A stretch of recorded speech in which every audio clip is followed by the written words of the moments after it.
नमस्कार। मृत्यु का समय।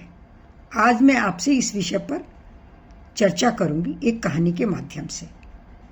महाराज युधिष्ठिर के महल के बाहर एक घंटा लगा हुआ था और जब भी वे कोई विजय प्राप्त करके आते थे तो घंटा बजाकर राज्य को इसकी सूचना दी जाती थी।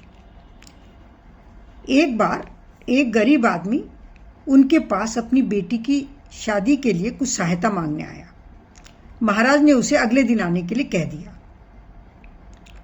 तो कुछ देर पश्चात वो घंटा बार बार बजने लगा।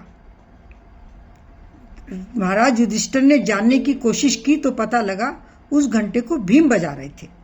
उन्होंने भीम को बुलवाकर पूछा कि हमने तो कोई विजय प्राप्त नहीं की है, फिर ये घंटा क्यों बज रहा है?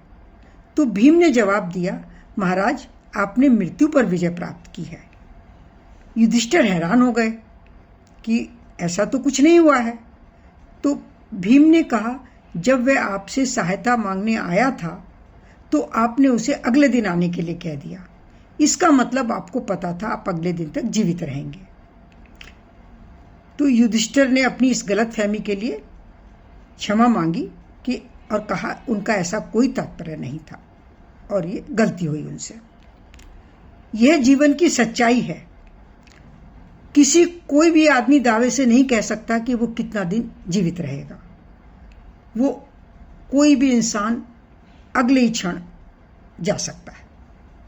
जो आया है उसे जाना है और जाने का समय निश्चित है, किंतु हम उससे अनजान हैं। अति आवश्यक है कि हम इस सच्चाई को समझें और जीवन में खुशी से अपने समय को गुजारें और जो कुछ भी हम अच्छा करना चाहते हैं उसे जल्दी से जल्दी करें और प्रत्येक दिन को जीवन का आखिरी दिन मानकर चलें। ऐसे हालात में हम कोई बुराई तो कर ही नहीं सकते। धन्यवाद।